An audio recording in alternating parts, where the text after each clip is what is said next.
Hello and welcome. This is Alan Mendenhall, publisher and editor-in-chief of the Southern Literary Review. My guest today is Susan Cushman.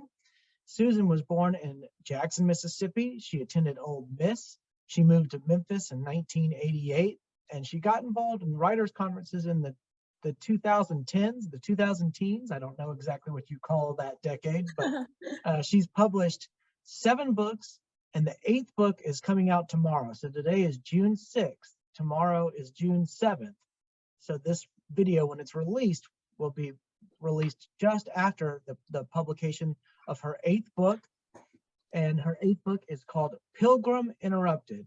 So Susan, oh, perfect. That's great. You can see the image of Pilgrim Interrupted right here. Susan, thanks so much for joining me this morning to talk about your new book. The book is a collection of essays and poems and fiction that you have written, and it all sort of comes together in a memoir form, in that this is about you, which I love because it makes this interview so easy, because I can talk about you and I can talk about the book at the same time, and I have the same subject covered in both ways. So tell us a little bit about how this book came to be. Thanks. First, hello, Alan, and thanks for having me again. And it's hard to believe we blinked and it's been a year since I was here talking about John and Mary Margaret, my novel from last summer. So yeah, when the novel came out, I was thinking, now what am I going to do? Now what am I going to do? I'm always thinking that. I think all authors are, when something's launching, what's next? Because people are going to ask, what's next, And I gave several tries at another novel. I'm not giving up, but at the time I was frustrated and none of them seemed to be ringing my bells. And so I thought, you know what, I'm going to go back and I'm going to look at essays that have been published and see if I can find a thread, essays that have been in anthologies, journals, magazines, blogs, and my own personal blog, and see if I can find a thread that would fit together to be a book. So I started reading back through them all, and indeed I found a thread, and I believe the thread is healing. That follows through there, healing from various things, everything from sexual abuse, issues with eating disorders, addictions, surviving cancer, my mother's Alzheimer's. Life is always going to throw stuff at you. I'm not special. I haven't suffered more than others. But the thread is healing, and how did I find healing through it? So as I began to put these together, there didn't seem to be quite enough with the mostly previously published essays. So I pulled out a few poems, only one of which had ever been published, because I'm not really a poet, but every now and then some feeling or some event will call for a poem. And then it still didn't feel like it was quite full enough. So I pulled out excerpts from several of my books, some fiction and some nonfiction. So this is definitely a mixed genre book, which is a bit unusual, but altogether it reads like a memoir. Well, I love that, and I'm a big fan of the mixed genre books, and in particular of collecting various pieces from an author. I did that myself with my collection of Bees and Boys. I brought together several essays that I had published in different places and published it as a book. And so I think that approach is wonderful. I'm a big fan of it, and I'm a big fan of yours. Now, the title essay, Pilgrim Interrupted, involves a pilgrimage that you took with your husband to Greece. Right. A little bit about that. And you are a convert to the Eastern Orthodox faith as well. Exactly. Yes, I grew up Presbyterian in Mississippi, which is a far cry from the Eastern Orthodox Church. Growing up, I wasn't sure what it was. I had a few friends that were Greek, and I knew they had their own church, but I didn't know what it was. So I didn't discover it till I was in my 20s. And my husband is actually an ordained Orthodox priest, in addition to being a physician. And so he's associate pastor at our parish here in Memphis at St. John. And we've been to Greece twice, but the pilgrimage we took, from which the title of the book comes, was in 2007. And we went with another couple, another priest and his wife from Clinton, Mississippi, to several places, but especially on the island of Patmos, which is where the Apostle John received inspiration to write the book of Revelation. And we were in the cave of the apocalypse, which is the church of the cave of the apocalypse, which is where that happened. It's a really small little church. So, oops. So there was the Greek priest that was leading the services, my husband and I, another couple, and just a very few other people in there. And it was very worshipful and very reverent feeling place. I mean, this place is known not only in Orthodoxy, but in all of Christendom as a very holy, holy place. But suddenly, one of the altar boys stepped out of the altar and went and started speaking with this blonde-headed woman who had a clipboard and was just real perky. And then all of a sudden, all of these, not pilgrims, tourists, all these tourists started coming in because their cruise boat had just landed there at Patmos. So for about 45 minutes, they just came in right in the middle of the divine liturgy, the worship service. They just marched in, looked at the various things, took pictures, even though the sign said no cameras, and then walked out. So I felt like my pilgrimage was very much interrupted at that moment. I was so distracted. You know, at first I thought, this is rude. Why are they doing this? You know, why can't they come in here when there's not a church service going on? You know, this isn't a museum. And I let myself get irritated, which is, you know, not the most holy response to being in a holy place. But eventually they got through and we finished the service. We went to the apartment of the Russian priest for coffee afterwards, and we're asking him about that. How often does that happen? He says, oh, fairly often. And I said, well, doesn't that bother you? And he said, no, you know, I was just thinking what a wonderful opportunity for hundreds of people to see this holy place and to see an Orthodox church service happening. And of course, I immediately felt in my place, you know, very humbled by what he said. And so I wrote this essay, Pilgrim Interrupted, which is one of the essays in the book and from which I took the title for the book. So, and it's a metaphor for my whole life. For, you know, every time I think I've got a plan, something I want to do and I want to accomplish, life interrupts it. But it does with all of us, of course. You know, like they say, you know, you want to see God laugh, act like you're in control, you know. Like, so anyway. You have such versatility or fluidity with genre. I'm curious, you said something earlier about writing poetry when the moment calls for it. What types of moments bring you to write poetry? Oh, that's a good question. I think poetry, by the way, is probably the most difficult genre to do well, in my opinion. And maybe it's because I feel like I can't do it well, and I can make some attempt at creative nonfiction or fiction or essays. And I have several friends who are or have been poet laureates of their states, you know, in Alabama and Mississippi, specifically those two. And I was thinking about how when I read their poetry or good poetry, it takes me to a different place from reading prose. It connects me, it connects my soul. The words connect my soul to my feelings, to nature, sometimes to God, sometimes to other people. So I think when I'm feeling that need for connection to any of the above is when I might sit down and write a poem. I wrote one when I was really angry one time, and I felt the need to connect with that and to get that out. You know, I'll write one if I'm in awe of something that's very beautiful, or maybe even something whimsical if there's an event that strikes me.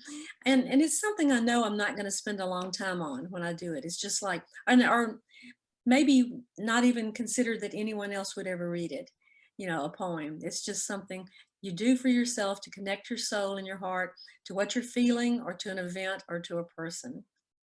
Yeah, a poem has to do so much work in a succinct passage. Exactly. And it seems as though there can be no superfluity or no excess of language in a poem. And then when you do the short story, it's sort of the next step. It's got to be packed tight, and you have to capture everything into shorter passages. But then the novel, you have a little more latitude, a little more flexibility for digressions and exactly. I've always thought that in a poem, every word is a sentence, every line is a paragraph, and every stanza is a chapter. And so like you say, it has to be very tightly done. And I write pretty tightly. None of my books are long because I don't do a lot of excessive stuff. So when I work with editors on my books, they're always surprised that they don't have to cut out a whole lot. In fact, my first novel, Cherry Bomb, my editor helped me add 10,000 words. He said, flesh this out more. You're in too big of a hurry here. It's like you gave me a synopsis here instead of the whole thing.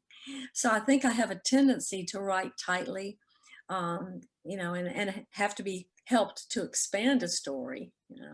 I think that's probably an easier way to write because you can add to something more easily than delete something. Once you become attached to a passage and you have to take stuff away, it becomes Right. difficult. Yeah, which writer called that killing my darlings? Some writer said that. No, that sounds like a Flannery O'Connor thing, but I could be wrong. You have been extremely prolific over the last few years. How do you author so many books and publish so many books so quickly? As somebody who hadn't written or edited books in a while, and then all of a sudden when you started, it's been amazing, your output.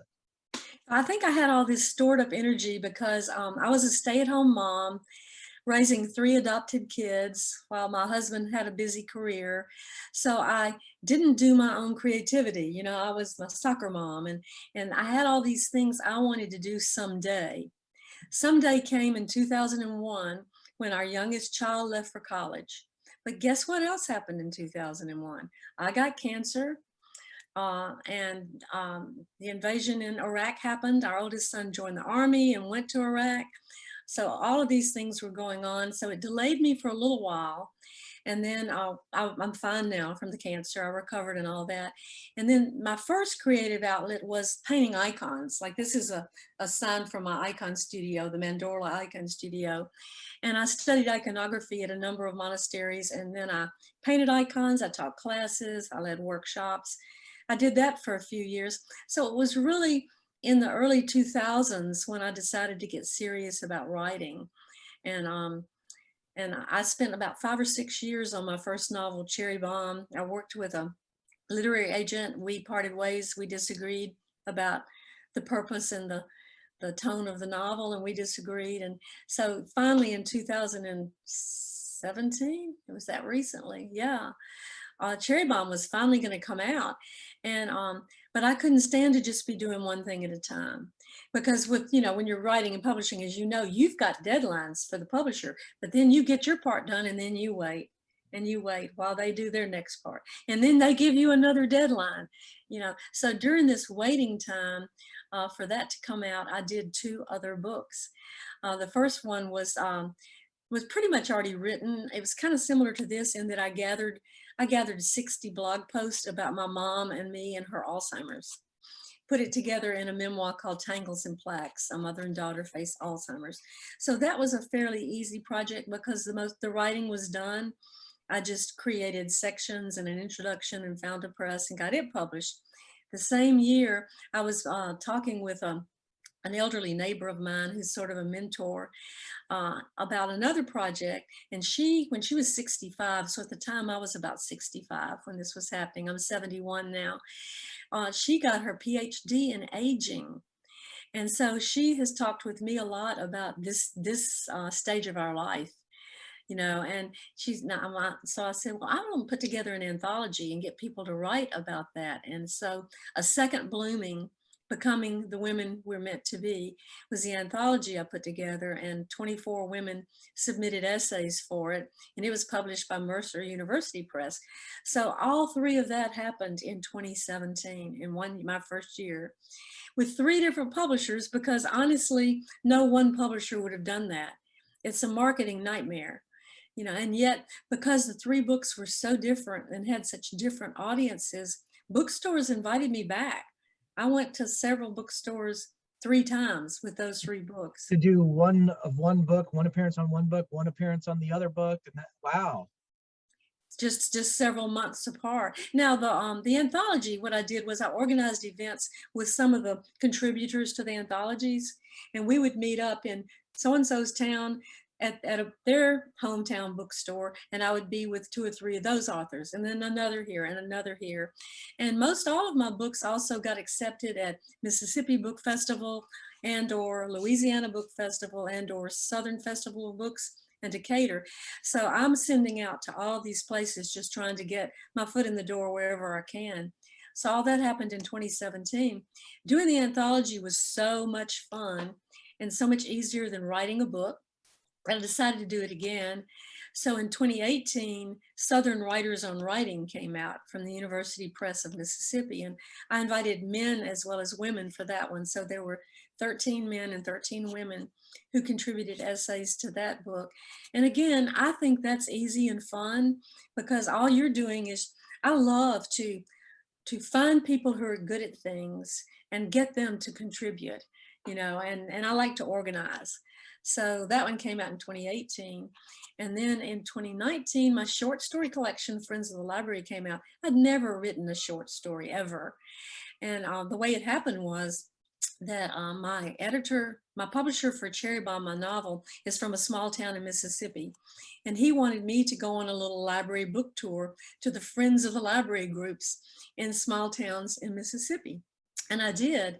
And as I would go to each town, I would do a little research about the town. Even though I'm from Mississippi, I only ever lived in Jackson and then Oxford when I was at Ole Miss. So Euport, Pontotoc, West Point, Aberdeen, all these towns I had never been to. So I would research their history. I would find a historic site I wanted to see while I was there. I would discover whether or not there was people in arts and music, you know, who were from there. And I would go and I would speak to their Friends of the Library group about my novel. And then I would come home and start to write a blog post, because I had a real active blog at the time, Pen and Palette. But as I started to write my first blog post about that, suddenly I thought, what if I turn these into short stories instead? Then I can imagine more about the characters, the people that I met in each town. So I started writing short stories, and I expanded it beyond the towns that my publisher invited me to visit. I even made up one where I hadn't even gone there, you know. So there are 10 stories in there called Friends of the Library, and that was published in 2019, early 2019. At the end of 2019, I had been asked by Kathy Murphy, who is the founder and director of the Pulpwood Queens International Book Club, which has over 700 clubs internationally. And they were about to celebrate their 20th anniversary as an organization. And she asked me to put together and edit a collection of essays by authors who had spoken at their annual meeting, which I'd done 4 times, and by book club members. So I did that. So that was called The Pulpwood Queens Celebrate 20 Years. That came out in December of 2019. So at this point, I've got 6 books published by 5 different publishers. So then 2020, the pandemic hits, and I'm stuck at home like everybody else. But the other thing that's going on other than the pandemic are the racial protests that are going on. And I have a Black son-in-law and mixed race granddaughters, and so these are issues that are very close to my heart. And one of the stories in Friends of the Library is about a Black boy from Memphis and a white girl from Jackson, Mississippi, who fall in love on the Ole Miss campus. And that was John and Mary Margaret. Several of my readers said, why don't you turn that into a novel? So that's what I did in the summer of 2020, is I expanded that short story into the novel about John and Mary Margaret. And it was published a year ago right now, June the 8th, 2021. Yeah, that's right. Yeah. And that's what our last interview was about. That's what we talked about a year ago. That's right. We did, Alan. So we've had multiple, this is our second video interview, but we've also done one in print as well. Exactly. I know maybe for Southern Writers on Writing or Cherry Bomb, I can't remember which. So so that was a year ago. And once again, as soon as that's out, I'm thinking, what am I going to do next? Should I try to write another novel? I give it a few tries. I'll write an opening chapter or a few pages. I'll have several ideas, not in love with any of them. What am I going to do? So that's when I decided to put together Pilgrim Interrupted. So it'll be number 8 books since 2017. And I'm having a great time. I'm gonna keep going as long as the tangles and plaques don't get my brain. You know, my mother and her mother both died from Alzheimer's. So Oh, I'm you sorry. see me not being able to think of a word. I'm going, oh dear. Oh, But I'm no. gonna Well, keep writing while I can. a lot of people do that without suffering Alzheimer's. I, So I, that's a common thing. And you must drink a lot of coffee in order to churn out as much writing as you do. no, it's just my natural. I'm just a little bit hyper. I always have been. I mean, I'm sitting here right now with a Diet Coke, so that does have caffeine. That may be part of it, but yeah.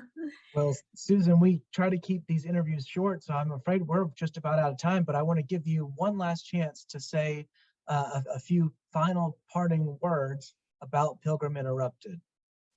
Sure. Well, I divided the essays and poems and excerpts into 6 sections. And the first section about icons and orthodoxy and spirituality is most dear to me, and it's the longest section, and it's about my spiritual pilgrimage.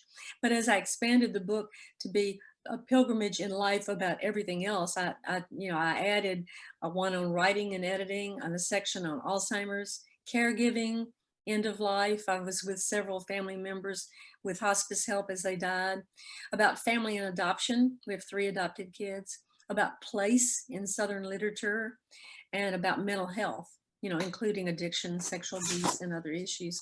So I hope that people will read it, will take away, whether their interests, I hope there'll be something for everyone, whether they have religious or spiritual interests or mental health issues or about writing and publishing and that journey. And I hope that as they read it all, they'll think, hey, I'm not too old to pursue my dreams, and B, to always have a positive outlook about healing, no matter what you've been through, and that writing can help.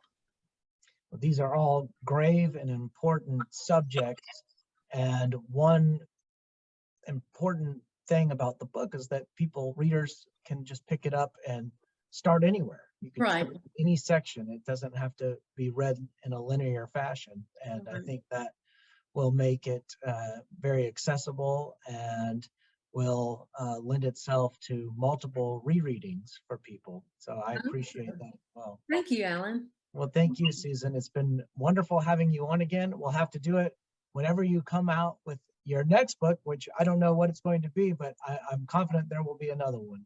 Thank you. Well, we'll talk soon. Again, this is Susan Cushman. Her latest book, which is her 8th book, is Pilgrim Interrupted.